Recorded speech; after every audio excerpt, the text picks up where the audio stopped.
let's talk about your life story some. All right. Where were you born? I was born here in Austin, technically in Georgetown. You're an Austin native? Well, Yes. Georgetown, close enough. My parents lived in the neighborhood, the Crestview neighborhood. In my neighborhood. In your neighborhood. I'm pointing like, it was like a couple right streets over. Right across the street. I wasn't born in that house. My parents liked the hospital in Georgetown. They were letting my mom do this like hypnobirthing, basically, which was like real hypnobirthing. They've got her under hypnosis. I mean, it was all about breathing, ironically. And you had to have like a focal point. I didn't learn this there was like until a watch. No. So you got to pick your focal point, and they chose, my mom found this like painting of these two horses like running through the woods, a white horse and a black horse. Whoa. I know. And it's still hanging in my parents' bedroom right now. Racial harmony. I mean, tell me about it. Yin and yang. Yin and yang. But get this, Philip. Okay. We'll get back to like, okay. So they took it. They took the painting, took the horse painting. I was born at the end of January. Whole day, my dad drove a Jeep. There were no doors. There was no roof doors on it. He's a wild man. Tearing to the to the Georgetown hospital. Yeah. And that was country back then. It was country. Like, who knows? Who knows? Wild West. Wild West. Basically. Yeah. What year was this? 79. Okay. So, you're 79. No. That was all just farmland. Oh, it was just all farmland. I'm sure of it. Tearing just I-35, just nothing. And your mom is passenger side. Yeah, holding on to the painting. I don't know. Come on, let's get there. So I don't know. I won't tell the whole birth story, but I was born, and when I was 8 or 9, we moved to Houston, and that's where I ended up going to high school. Are you an only child? I'm an only child. Okay. You and Carly, both only child. child. Yeah, I know, right? Yeah. It's crazy. So we moved to Houston. Well, Mary was too, right? No, Mary she's got has a brother. You're good. Mm-hmm. Sorry. Don't be sorry. Yeah. Okay, so y'all remember everything about all of us. Yeah. Or else. Shavasana smash. Yeah, right. That arm. Don't let it out. That's awesome. You moved to Houston around 8? Moved to Houston around 8 or 9. And then I can't remember when we got horses, but we got 2 quarter horses. Black and white. No way. Yeah. And you know what? I don't think I really put it together until like much later in life, where I was like, whoa, no. What I didn't put together, I think I always kind of noticed it, but I never thought too hard about it. But then I didn't know that was the painting used for your birth. My birth. And I'm like, whoa, my mom. So you have that painting now today? No, it's still, my parents still have it hanging in their bedroom. Okay. Yeah. So it's still in there. The family. It's in the family. But like my mom focused on that. Then later on, years later, had a black and white horse. Yeah. Isn't that wild? It is wild. So I was born in Austin. Yeah. What was your family like? Oh. Your dad seems like a badass. He was wild man. Yeah, he was a little bit wild. I think, he had gone to Vietnam and he had done 2 tours at Vietnam. Whoa. And I think that really, I think PTSD? I think so. And within that, I've realized how strong he really is. Like, he didn't really even talk about it. Like he wasn't, proud of it per se. Yeah. And he came from a military Southern Baptist family. Like he had spent time during World War II living over in Europe, and his grandfather was in the Air Force. And so I think he had a very strict upbringing, and then served in Vietnam, and came back and was just like, whatever. And he did, he used to do a lot of cliff diving. Cliff diving. He would do cliff diving like out at like Paceman Park. Yeah. And, Kid Cliff. Like back when, the lake was a bit. Cliff. I've jumped off it. Yeah, jumped off it. But he did this tour like around the country doing like stunt diving and stuff. Stunt diver. Yeah. Wow. I know. Wild man. Yeah. He used to have like a catamaran that he would sail all the time that I remember going out with him on when I was little. And but he just didn't, he was around, but not really present, and there was definitely like a lot of anger in the house, like there was a lot that he wasn't fully working through. When we moved to Houston, he started getting into cycling and running, and I think that was really therapeutic for him. He and my mom are both still very active, and he cycles a lot. My mom's more of a runner. They're still together. And they, they'll go and do like 5Ks together. They're actually coming into town on Sunday. We're all doing the Cat 10K. Ooh, that sounds fun. I know. Yeah. I'm not a runner. I don't like it, but I'll do it. I'm not either, but I've been running with my daughter. Oh, you told me that. Yeah, I run with my daughter. Amazing. I don't know. I'm like 6 miles. I can do 6 miles. I can walk 6 miles. What was the family like? So, okay. What was it like being an only child? Were you lonely? I was lonely and not. We had family in Austin. Like cousins and stuff? I had cousins. I had my great aunt who was like my grandmother, and she like took care of me when my parents were at work before I started going to school. And I have like, that feels like home to me, actually, like her home. Like if I have dreams or something, like, and I feel like I'm at home, it's usually that house that it's in. I grew up with my cousins being sort of like brothers and sisters a little bit. I had 3 cousins who I was really close with. And then we had family in Lockhart as well. My mom grew up, technically an orphan. Her grandparents came from Lebanon, and there was so there were other Lebanese people living in Lockhart already, and so they went and lived there. And her mom was the oldest girl of 9 kids. Whoa. I think there were maybe 2 boys who were older than her, but she got pregnant, and her partner, like his family wouldn't let him be with a Lebanese woman. So she had my mom out of wedlock and was taking care of her, my mom was kind of raised like with her aunts and uncles in some ways, but then her mom was killed by a drunk driver when my mom was like 8 months old. So then she was raised by her grandparents until they passed away. And then my great aunt who took care of me, when I was younger, she had like legal custody of my mom. She was 13 years older than my mom. So I don't know. I've been reflecting on it a lot in terms of, a lot of things. Yeah, what would that be like? Yeah. No dad, no mom. Right. Raised by like this older generation. Yeah, as kind of a first generation. With this like big family in this space of like, where do I really...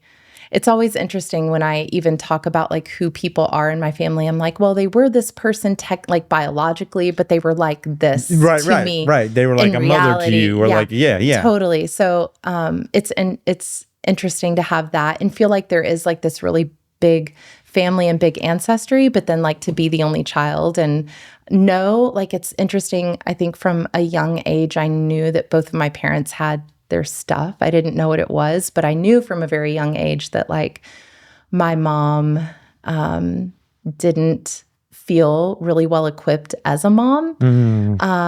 And I knew that, but I always saw her as a really wonderful mom. She's so nurturing and so wonderful. Yeah. And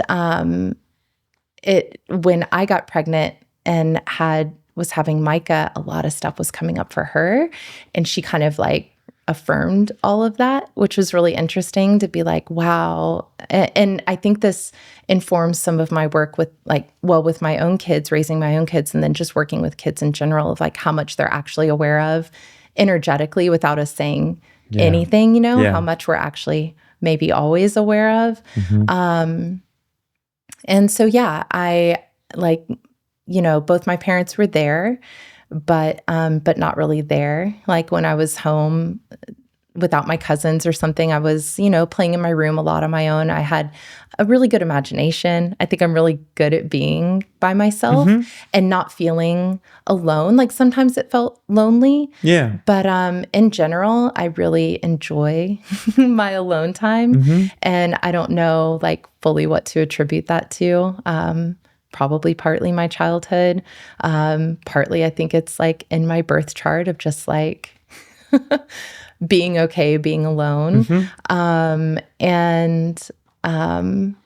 Yeah, but it was good in a lot of ways and hard in a lot of ways. And I really like respect my parents a lot, given everything that that I know they've gone through. And I know that's just like scratching the surface of awareness. And as we've gotten older, like my dad has shared more things with me, which is really, really great.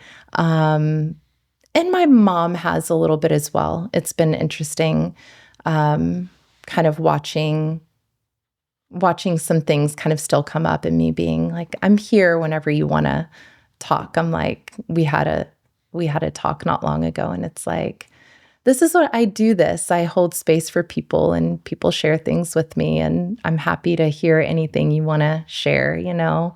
Well, with your parents, it's a little bit different because they can kind of shed light on things from your past. Yeah. Oh, that's why it was like that, or that's why it's like that. They can, Totally. and almost like on who you are as a person. Absolutely. Because they're so influential. Yeah, I'm hopeful to get more. You are? More stories from them. Yeah, and more of their experience from them. But yeah, I think it's, you know, my mom was a really good mom and my dad was present as best as he could be. And sounds like your dad had some struggles that allowed him not to be a part of the family. Yeah. I think, well, it wasn't until I think my brother-in-law first asked him some questions about his time at Vietnam. And afterwards, it was the first time my mom said it was the first time she heard some of the stories that he told. And I'm like, whoa. Yeah, so he probably had some, had to be difficult to be a warrior in those arenas and then come back and be in family. It's such it's destruction in life, right? Yeah. And how do you, I don't know how that happens. I don't know. It's got to be difficult. Yeah. It does. I remember one time I was working at a place in downtown Austin, and I would go like get sandwiches at this place on Congress with one of my friends who I worked with, and there was this homeless man who was there, and he was super nice, super friendly. We talked to him all the time. He knew the people in the sandwich shop, and was always like coming in, like, you know, getting money and coming in and getting a sandwich, and like everyone knew each other. And this one day though showed up, and the police were there, and they were like taking him away, and it was like, oh, I wonder what happened. And we walked in, and the people in the sandwich shop were like really sad, and they're like, he had something come up, and they're like, you know, he's a Vietnam vet, and kind of kept talking. And I can't remember exactly what happened or anything, but that stuck with me. And it was kind of the first time where I really thought about how, like, man, things could have gone really differently for my dad, you know, like that could have easily been him. If catastrophically life-changing for the way that he interacts with the world. Exactly. Yeah. Like, well, if he didn't, you know, I mean, therapy just wasn't really a thing, right? Back then it wasn't a thing. Like, suck it up. But like his ability to go out and like find some outlets for whatever he was experiencing, which I think really drove his passion for cycling and for being physically active. I think that like movement helped was him. his medicine. Absolutely. Yeah. And gave him space and time to think and just be, you know, like you have to kind of be with what is, and you have to be very present. And so I think, I don't know, there was something about that interaction where I was like, oh, my dad. Grateful that your dad was able to process it the way he was. Yeah. He's a strong person. Yeah. To be able to hold space for his experiences there. And even if not perfect, or far from it, he wasn't that. Yeah. How did it impact you having that dynamic, do you think? Well, I mean, like with the idea of becoming a parent, at first I didn't want to be. You didn't want to be a parent?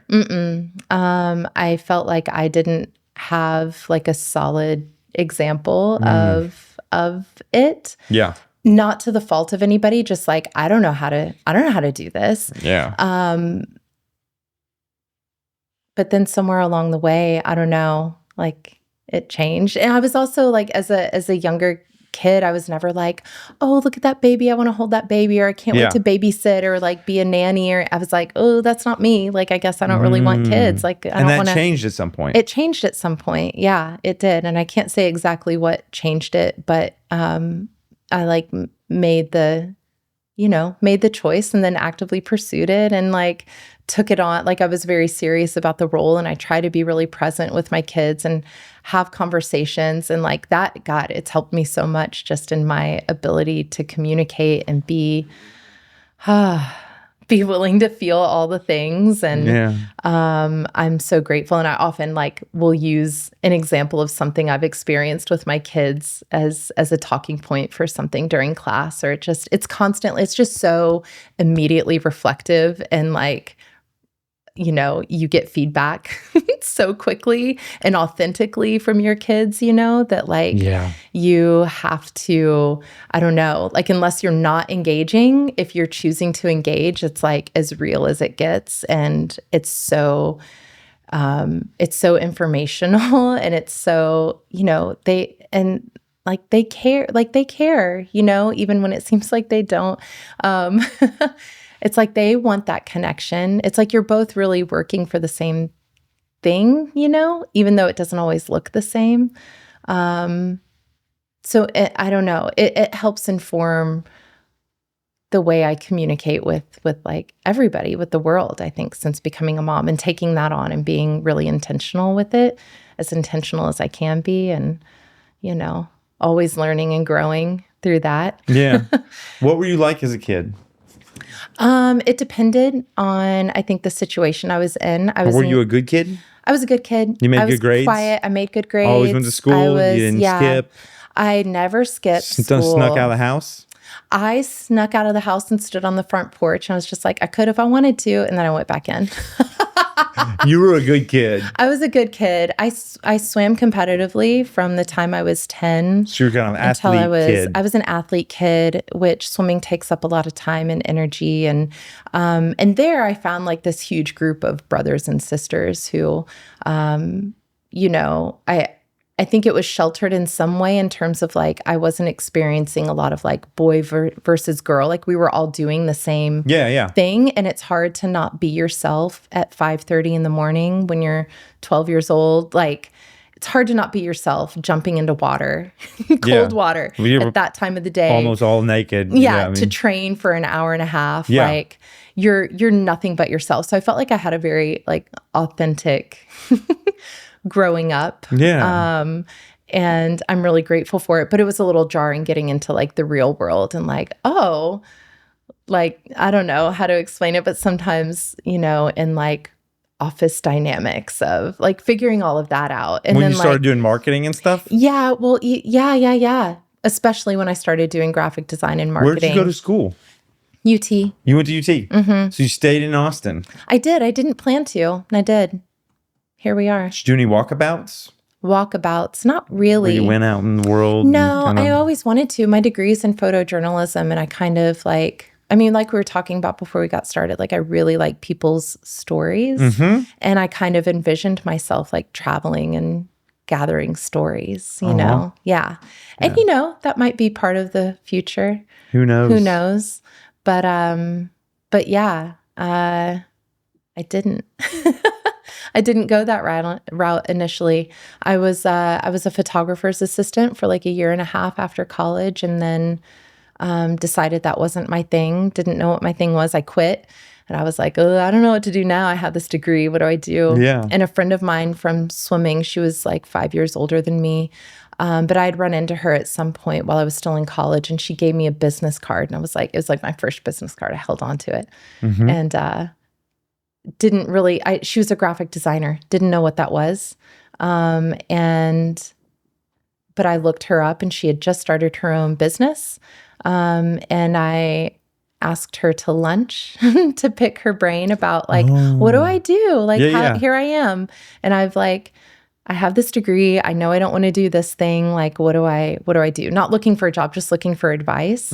And we went and ate lunch. And then she was like, she asked me to bring my portfolio with me as well. And I was like, okay. So showed her my pictures. And she was like, I'm getting busy here. I could use some help. Let me talk to my husband.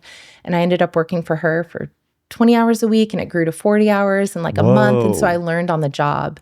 And then from there, started a graphic design business with 2 other girls who I'd met there. We had a business here in Austin for about 4 or 5 years. And then 2 of us had kids. One of them was like done with client meetings and client work, and has since become a very successful food blogger and has like 4 cookbooks out now. She's working on her 4th. I know. Wow. I know. And Trina is she's a very, very talented graphic designer. When did yoga get into your life? When did yoga get in my life? That's a good question. Yoga came in, I took that philosophy of yoga class. Oh yeah, at UT. In like 2001. Hindu, then Buddhism, and then yoga. Beautiful. Got it.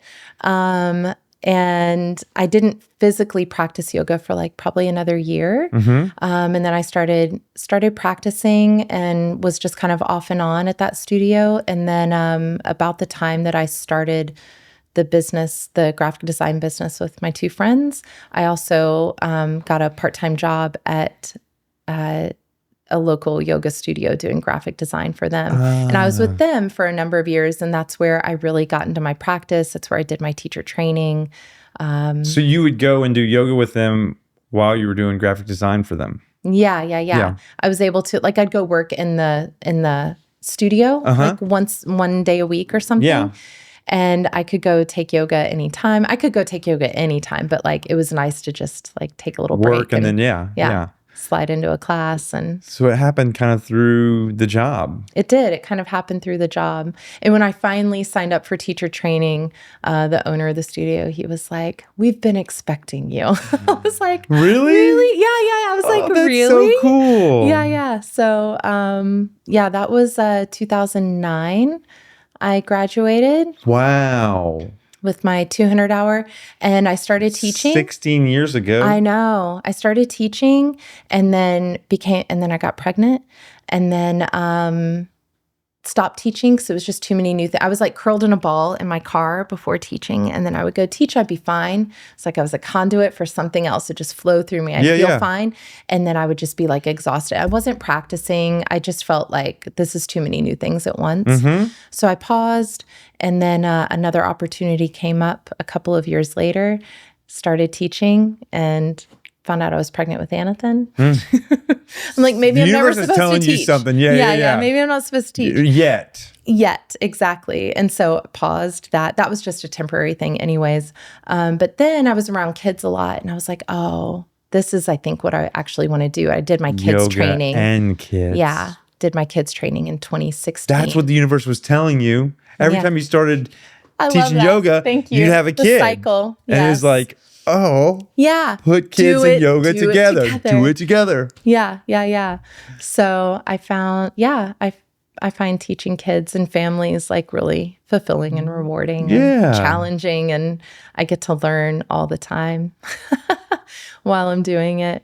I also did my permaculture. I got my design, like permaculture certification. That's what I'm trying to say. Yeah. PDC. Permaculture Design Certification. That's what I'm trying to say. PDC. 2016 also. Wow. But I didn't pursue that as strongly. Are you the one that's in charge of all those plants that are on the ceiling and everything? We take turns. Y'all take turns. Yeah. Well, Mary is doing all those in there right now. Okay. I was for, I don't know, a while. I love that vibe in there. Thanks. Yeah. I love the nature in the studio in general. Me too. It's a lot of good Although energy. sometimes when I stand up and I rise and my hands come up there, I'll like hit a little thing, and I'm like, oh, my bad. My bad, dude. Yeah. And that's okay. Vining out up there. Totally. Yeah. That's awesome. Yeah. So that was my journey to yoga. Wow. Yeah. And then you've been doing it for a while now. Been doing it for a while. Yeah. Yeah. And been teaching kids for, it'll be 10 years next year, I guess. Wow. That's crazy. And you, too. when I come into the studio and you're setting up, there's be like this like congregation of Beanie Babies, I think. Oh, all those little toddlers bears. And toddlers. You put all those in there, that little circle, and I'm like, okay, the kids are about to have fun. That's right. I bring them into the adult class sometimes too. You do? Have you been there? No, not when you brought those. Oh yeah, you have. You given us each one, and I've had one. I have done that. They're great. It's for our inner child. It's for our inner child. I think that's one thing that makes Studio unique is how y'all do focus on those stages of life. The toddlers and the tweens, the prenatal, y'all are kind of holding space for people of different age groups and different like phases. Yeah. Which is really cool. Thank you. Yeah, I think it's great. It's wonderful, especially now we're starting to see like some moms who came to prenatal and then they came to baby and me and now they're in crawlers and toddlers. And it's really like the progression is there and the community is there. And I mean, sometimes it depends on the class, but sometimes like people come and they just want to talk.